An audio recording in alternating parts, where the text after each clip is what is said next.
என் அன்பு குழந்தையே, குலதெய்வம் இந்த அப்பா என் மூலமாக உன்னிடத்தில் இந்த செய்தியினை கொண்டு வந்து சேர்ப்பதற்கும் ஒரு காரணம் இருக்கின்றது. நான் உன்னுடைய அன்பை பெற்ற உன்னுடைய இஷ்ட தெய்வம் அல்லவா? எனக்கும் உனக்கும் இருக்கின்ற பிணைப்பு எப்பேற்பட்டது என்பது அவர்களுக்கு நன்றாக தெரியும் அல்லவா? நான் உனக்காக செய்கின்ற விஷயங்களையும் அவர்கள் பார்த்து கொண்டிருக்கிறார்கள். நீ என்னிடத்தில் எத்தனை உரிமையாக இருக்கிறாய் என்பதனையும் அவர்கள் கண்டு கொண்டிருக்கிறார்கள். அதனால் இந்த செய்தியை நான் சொன்னால் நன்றாக இருக்கும் என்பதனால் உன் குலதெய்வம் என் மூலமாக உன்னிடத்தில் தெரிவிக்க முடிவெடுத்திருக்கின்றார்கள். இவர்கள் எடுத்த முடிவு சரிதான். ஏனென்றால் நான் நினைத்த சில விஷயங்களையும் சேர்த்துத்தான் அவர்கள் என்னிடத்தில் சொல்லியிருக்கின்றார்கள். அப்படி நான் உன் வாழ்க்கையில் இதனை சேர்க்கும் பொழுது நிச்சயமாக உனக்கென நடந்த ஒவ்வொரு விஷயங்களும் இனிமேல் கொஞ்சம் கொஞ்சமாக உனக்கு வாழ்க்கையில் நல்ல மாற்றங்களை கொண்டு வந்து கொடுக்கும். அப்பாவின் அன்போடும் அருளோடும் உனக்கான நன்மைகளை எல்லாம் நீ சரியாக பெற்று கொள்ள போகிறாய் என்பதனை முதலில் நீ புரிந்து கொண்டால் போதும். என் குழந்தையே, என் மீது நம்பிக்கை கொண்ட உன் குலதெய்வம் இதை சொல்லும் பொழுது அவர்கள் கண்கள் கலங்கித்தான் போனார்கள். ஏனென்று உன் அப்பா நான் தெளிவாக சொல்கின்றேன், நீ கவனமாக கேள். வார்த்தைகளை தெளிவாக கேட்டு பழகு. எந்த ஒரு விஷயத்தையும் அரைகுறையாக கேட்டு நீயாக ஒரு முடிவை எடுத்து விடாதே. ஏனென்றால் அரைகுறையாக கேட்கும் பொழுது அதற்கு முடிவு என்னவென்று தெரியாமல் போய்விடும். அதனால் எதையுமே முழுமையாக கேட்டு என்னவென்று தெரிந்து கொண்ட பிறகுதான் நாம் எந்த ஒரு விஷயத்தையும் செய்ய வேண்டும் என்பதனை நீ புரிந்து கொள். உன் குலதெய்வமானது நீண்ட காலமாகவே உன் வாழ்க்கையில் உனக்குரிய ஒரு பிரச்சனையில் இருந்து உன்னை மீட்டெடுக்க போராடி கொண்டிருக்கின்றது. ஆனால் அந்த போராட்டம் இப்பொழுது முடிவிற்கு வந்துவிட்டது. அதனால் அதை மட்டுமல்ல, உன் வாழ்க்கையிலும் உனக்கு உன் குலதெய்வம் செய்திருக்கின்ற பல நன்மைகளை மட்டுமல்லாமல் வரக்கூடிய சில கஷ்டங்களையும் சேர்த்துத்தான் உனக்கு சொல்லியிருக்கின்றார்கள். அப்படி என்ன நடந்திருக்கின்றது உன் வாழ்க்கையில் என்று நீ யோசிக்கின்றாயா? இந்த தருணத்தில் இந்த அப்பா சொல்வதை செவி கொடுத்து கேள். என் குழந்தையே, உன் அப்பா நான் எப்பொழுதுமே உனக்கு எந்த ஒரு விஷயத்தையும் தேவையில்லாமல் உன் கைகளில் சேர்த்தது கிடையாது. உன் வாழ்க்கைக்கு எது தேவை, உன் எதிர்காலத்திற்கு எது அவசியம் என்பதை புரிந்து கொண்டு அதை மட்டும்தான் நான் உன்னிடத்தில் கொண்டு வந்து சேர்ப்பேன். குலதெய்வ வாக்கு வாழ்க்கைக்கு அத்தனை முக்கியமானது அல்லவா? நீ என்னையே வணங்கவில்லையானாலும் சரி, உன் குலதெய்வத்தை கட்டாயமாக வணங்க வேண்டும். உனக்கு வருகின்ற ஆபத்தில் இருந்து முதலாவதாக எதிர்த்து அதனை மறைத்து நின்று அந்த பிரச்சனையிலிருந்து உனக்கு விடுதலையை கொடுக்க கூடியது உன்னுடைய குலதெய்வம் அல்லவா? அப்பேற்பட்ட குலதெய்வத்திடம் இருந்து உனக்கு ஒரு செய்தி கிடைத்திருக்கிறது என்றால் அதை நான் உன்னிடம் கொண்டு வந்து சேர்க்காமல் விட்டுவிட முடியுமா? என்ன நடந்தது, எதனால் நம் குலதெய்வம் வந்தது என்று யோசிக்கின்றாயா? அப்பா சொல்ல சொல்ல என்னவென்று புரிந்து கொள்.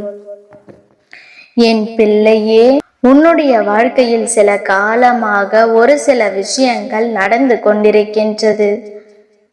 எல்லோருக்குள்ளும் உன் வாழ்க்கையை பற்றிய சிந்தனைகள் தான் ஓடிக்கொண்டிருக்கின்றது. சத்தமிட்டு வாழ்க்கையில் நாம் எந்த ஒரு விஷயத்தையும் கிடையாது. ஆனால் இன்று இருக்கின்ற சூழ்நிலையில் யாரிடத்தில் என்ன பேசினாலும் கடைசியில் பதில் என்னவோ நமக்கு கண்ணீர் சிந்தும் வகையில் சத்தத்தோடு தான் வருகின்றது. ஏந்தானோ என்று புரியாமல் அதற்காகவே கண்ணீரை வாழ்க்கையில் அதிகமாக சிந்தியவர்கள் ஏராளம். உன் குல தெய்வம் உன்னுடைய குடும்பத்தில் இருக்கின்ற எத்தனையோ பேரின் மனதில் இருக்கின்ற எண்ணங்களை சுற்றி பார்த்த பொழுதுதான் புரிந்தது, ஒரு சிலர் மட்டும்தான் எப்பொழுதும் போல சாதாரணமாக இருக்கின்றார்கள். ஒரு சிலர் அதைவிட அதிகமான கோபத்தோடு எப்பொழுதுமே வாழ்க்கையை வாழ்ந்து கொண்டிருக்கிறார்கள். என்ன நடந்தாலும் எது வந்தாலும் நாம் தானே வாழ்ந்து கட்ட போகிறோம் என்ற நம்பிக்கை உனக்குள் இல்லாமல் இருந்து கொண்டிருக்கின்றது. இது போன்ற சூழ்நிலைகளை எல்லாம் கடந்து, இது போன்ற நிலையை எல்லாம் கடந்து உன் குல தெய்வமும் உனக்கு ஒரு சந்தோஷமான செய்தியினையும் கொண்டு வந்திருக்கின்றது. அது என்னவென்றால், உன் வாழ்க்கையில் இப்பொழுது உனக்கு எதிராக நின்று கொண்டிருந்த ஒரு துரோகி, அதாவது உன்னுடைய குல தெய்வத்தினுடைய சன்னதில் வைத்தே உன் மனதை காயப்படுத்திய ஒருவருக்கு சரியான பாடத்தை புகட்டி உன் குலதை வருகின்றது என்று அவர் சொல்லியிருக்கின்றார். என் குழந்தையே, குல தெய்வத்தின் சன்னதியை இப்பொழுதெல்லாம் சரியாக எதற்கு என்று யாரும் தெரிந்து கொண்டு எந்த ஒரு விஷயத்தையும் சொல்வதில்லை. நான் இவர்களை ஒருபொழுதும் அன்போடு ஏற்றுக்கொள்வதில்லை. இவர்கள் நடந்து கொள்கின்ற விதங்கள் எல்லாமுமே ஒரு பொழுதும் என்னால் ஏற்றுக்கொள்ள முடிவதாக இல்லை என்று உன் குலதெய்வம் சொல்லியிருக்கின்றது. என் குழந்தையே, உன் குலதெய்வமானது சற்று சாதாரணமாகவெல்லாம் நினைத்துவிட முடியாது. தன் பிள்ளைகளுக்கு நல்லது நடக்கும் வரை அமைதியாக இருப்பார்கள். ஒரு சிறு துன்பம் வந்து விட்டது என்றால் கூட அவர்கள் பொங்கி எழுந்து விடுவார்கள் என்பதுதான் உண்மை. என் பிரியமே, அப்பா சொல்கின்ற வார்த்தைகள் உனக்கு புரிகின்றதா? உன் குலதெய்வம் என்ன சொல்கிறது தெரியுமா? உனக்கு துன்பங்களையும் கஷ்டங்களையும் கொடுக்கின்றவர்களுக்கு உன் குலதெய்வம் தண்டனை கொடுக்க போகிறது. அதுவும் அந்த தண்டனை சாதாரணமான தண்டனையாக இருக்கக்கூடாது. இனி எப்பொழுதுமே நினைக்கும் பொழுது நிச்சயமாக நான் இந்த வாழ்க்கையில் எதையாவது செய்திருக்கிறேன், அதையும் நல்லதாக செய்திருக்கிறோம் என்கின்ற மனநிலையில் நீ இருக்க வேண்டும். யாருக்காகவும் வாழ்க்கையில் எந்த ஒரு சந்தோஷத்தையும் தொலைத்துவிடக் கூடாது. யாரை நினைத்தும் இந்த வாழ்க்கையில் ஒருபோதும் நீ வேதனைப்படக்கூடாது.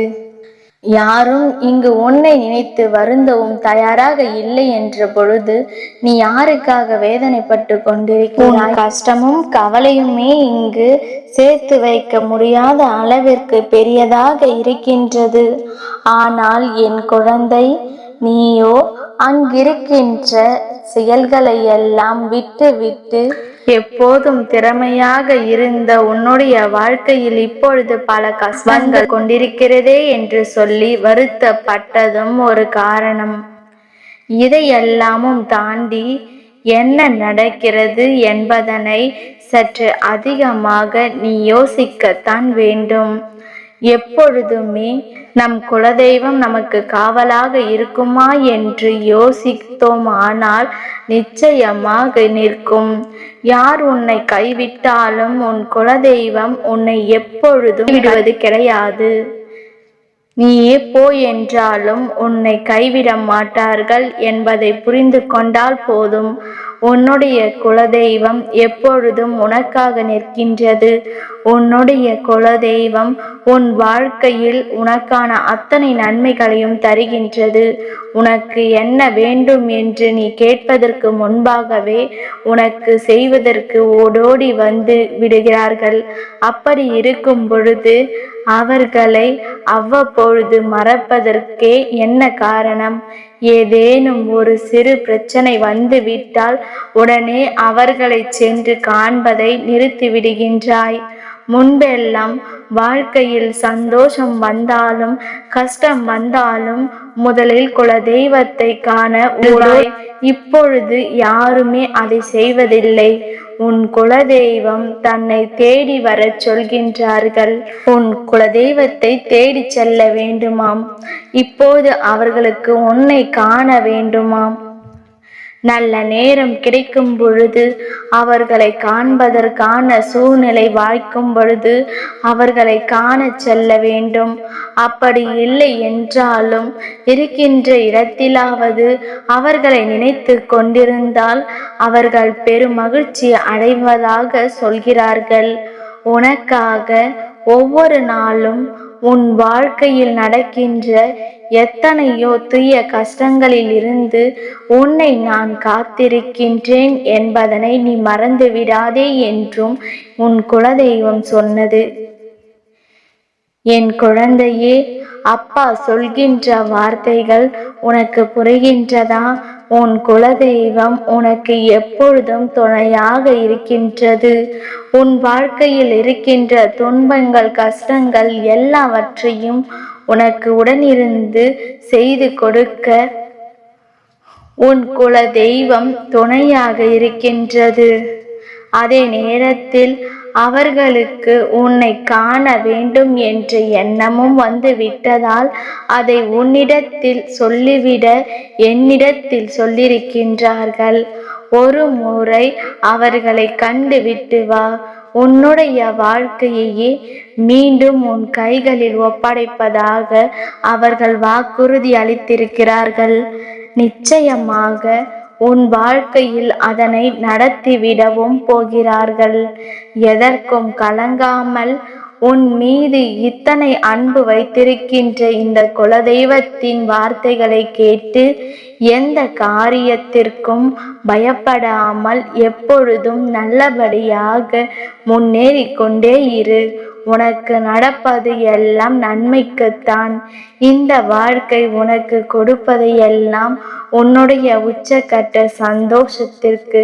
மன நிறைவான வாழ்க்கை எல்லாமும் உனக்கு நல்லபடியாக நடக்கும் என்பதனை நீ புரிந்து கொண்டால் போதும்.